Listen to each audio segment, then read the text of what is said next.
अस्सलाम वालेकुम नाज़रीन, मैं हूं शेख रहमत अली, आप देख रहे हैं क्राइम टुडे न्यूज़। नाज़रीन, सीपीआई पार्टी के ज़िम्मेदारों ने आज एहतजाज किया।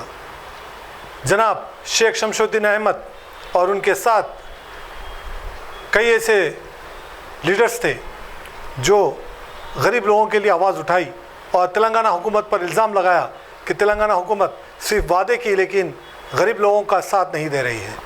उनको मकानात देने का वादा किए लेकिन मकानात नहीं दे रहे हैं। बड़े पैमाने पर स्कैम हो रहा है।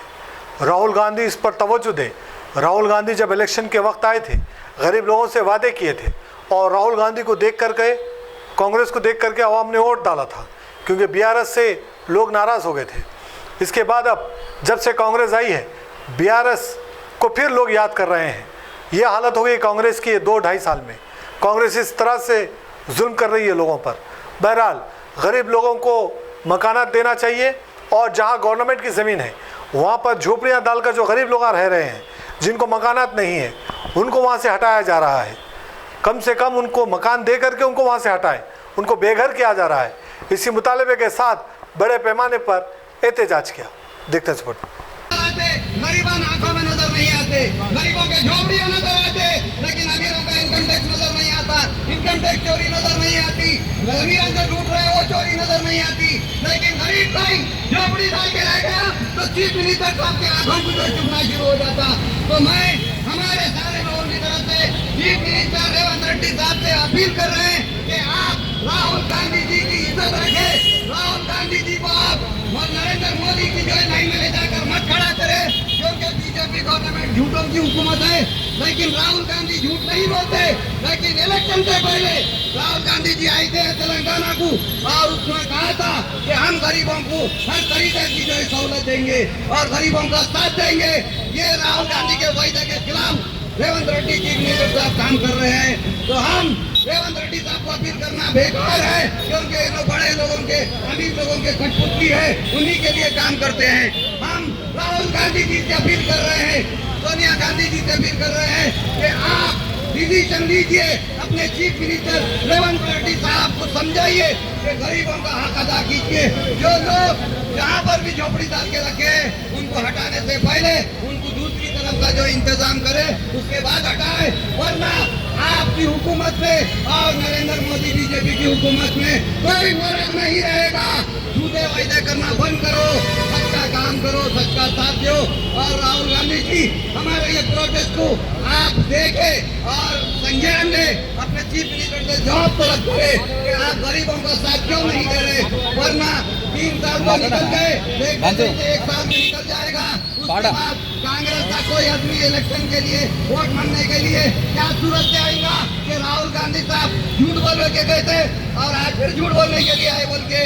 तो यही बात होगी, अगर आप गरीबों की बात नहीं सुनेंगे, कम्युनिस्टों की बात नहीं सुनेंगे, तो ये नुकसान ऑल इंडिया कांग्रेस को होने वाला है। रेवंत रेड्डी जी गलती करेंगे और नुकसान सारे ऑल ओवर इंडिया कांग्रेस को होगा। राहुल गांधी जी की इमेज को डैमेज होगा, क्योंकि राहुल गांधी जी भी झूठों की लाइन में जाके ठहर जाएंगे। क्योंकि आपने क्या कहा था कि फटाफट पिंचना बढ़ जाएंगे, पिंचना नहीं बढ़े। आपने कहा था 2 कमरों का घर देंगे, नहीं दिए। आपने गरीबों को पट्टे देने का बोला था, नहीं दिए। तो फिर क्या दिए? झूठ बोलने के लिए आए थे राहुल जी। राहुल जी, मैं आपसे अपील करता हूँ सारे गरीबों की तरफ से कि आप इमीडिएट अपने सीएम के तरफ करें। गरीबों के झोपड़ियाँ क्यों हटाई जा रही है? हटाई जा रही है तो फिर उनका रिप्लेसमेंट भी देना चाहिए।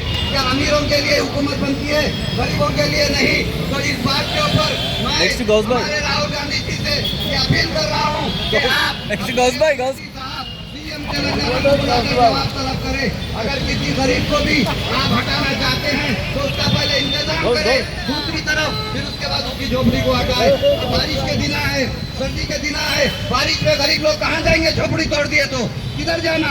डूब के मरना, नदी में पानी में डूब के मरना। बोलो राहुल जी, राहुल गांधी जी, आप जवाब देना चाहिए, क्योंकि आपको लोग वोट आपके चेहरे पे वोट दिए हैं। तेलंगाना में रेवंत रेड्डी साहब के चेहरे पे वोट नहीं दिए। हम राहुल गांधी जी की बात पे यकीन करें कि आप जो है इंटरनेशनल जो है समझ रखते हैं और नेशनल कांग्रेस के आप जो है बड़े हैं, तो हम आपकी सूरत देख के यहाँ वोटिंग करें, लेकिन आपकी इमेज को डैमेज किया जा रहा है रेवंत रेड्डी सीएम की तरफ से, उनकी टीम की तरफ से। लिहाजा मैं अपील करता हूँ आपसे कि आप इमीडिएट एक्शन ले और गरीबों के जो झोपड़े हटाए गए हैं उनको रिप्लेसमेंट के तौर पे 2 कमरों का कर दे या पट्टा जारी करे या उनको रहने का सहूलत दे, वरना 1 साल के बाद इलेक्शन आने वाला है, कोई भी या कांग्रेस को वोट नहीं देगा, क्योंकि आप जब वोट मांगने जाएंगे तो राहुल जी को लोग जो है गुस्सा करेंगे, राहुल गांधी जी के ऊपर भड़केंगे, क्योंकि उन्होंने भी झूठ बोल के गए थे बोल के। मैं यही बात बोलते हुए हमारे कलेक्टर साहब को भी अपील करता हूँ कि इमीडिएट हमारा ये प्रोटेस्ट देखते हुए, इसको तो कबूल करते हुए इमीडिएट पट्टे जारी करें। आपके ऊपर भी फर्ज है, गरीबों की तनख्वाह दो, गरीबों का काम करो। ये गरीबों की तनख्वाह दे के अमीरों के काम मत करो, अमीर की गुलामी मत करो। गरीब आपको दे, आपके बच्चों को गाड़ी दे रहा, तालीम दे रहा, पैसा दे रहा, घर दे रहा, तो गरीब का काम करने क्यों शर्मा रहे? कलेक्टर साहब आओ बाहर निकलो, गरीबों की दुआ लो तनख्वाह के साथ, गरीबों की बदुआ मत लो, क्योंकि गरीब तुम्हारा मालिक है। गरीब टैक्स से तुमको तनख्वाह दे रहा कलेक्टर साहब, याद रखो गरीब की बदुआ तुम्हारे घर को बर्बाद कर देगी। लिहाजा तुम अपनी सीट पे बैठे हो तो हक का काम करो, सही फैसला करो, सही डिसीजन लो। कोई भी पॉलिटिशियन नाम को मत सुनो, क्योंकि तुमको तनख्वाह पॉलिटिशियन नहीं दे रहा, गवर्नमेंट नहीं दे रही, ये गरीब अवाम तेलंगाना की दे रही। तो गरीब अवाम तुम्हारी मालिक है, मालिक जो बोल रहा है उसकी बात सुनो। तुम पॉलिटिशियनों की, बड़े बड़े लोगों की बात मत सुनो। कलेक्टर साहब सुन लो मेरी बात, मैं चीज के कह रहा हूँ कि हमारा धरना ये कबूल करो और पट्टे इमीडिएट जल्दी से जल्दी जारी करो।